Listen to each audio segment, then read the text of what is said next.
United Kingdom, France, Canada, and the EU are now reassessing their economic ties with Israel. Hi, I'm Eliza Fatma, and in this video, we break down how Israel's global trade relationships could be impacted by its actions in Gaza and the West Bank. UK Foreign Secretary David Lammy recently told Parliament that Britain was halting free trade negotiations with Israel.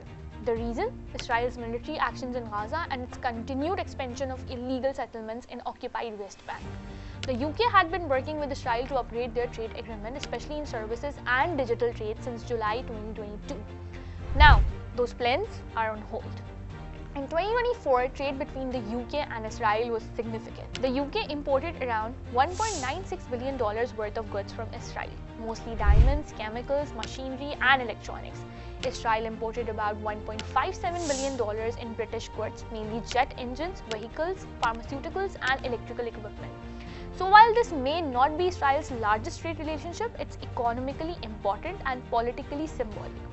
In total, Israel imported $91.5 billion and exported $61.7 billion worth of goods in 2024. Top Israeli imports include electronics and machinery, vehicle, chemicals and pharmaceuticals, petroleum and minerals, diamonds and jewelry, whereas top Israeli exports include electronics and machinery, pharmaceuticals and chemicals, polished diamonds, optical and medical devices, mineral products. Major companies include Intel, which runs chip fabrication plants, Teva Pharmaceuticals, and Elbit Systems, a leader in military electronics. Israel's biggest export destinations in 2024 were United States with $17.3 billion worth of exports, mostly electronics, chemicals, and diamonds. Ireland was second with $3.2 billion in mostly integrated circuits, and China with $2.8 billion of exports plus $2 billion via Hong Kong. Now, Ireland is a major buyer of Israeli tech components used in medical and pharmaceutical production.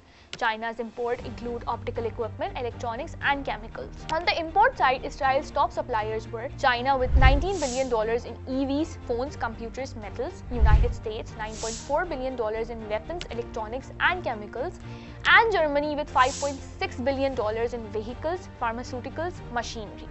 Much of Israel's US imports are tied to military aid, which must be spent on American-made equipment, essentially recycling aid into US exports. As Israel faces growing international pressure, trade is becoming a tool of diplomacy. So, tell us in the comments, should more countries use trade as leverage in conflicts? That's it for today. Subscribe for more explainers on trade and economies.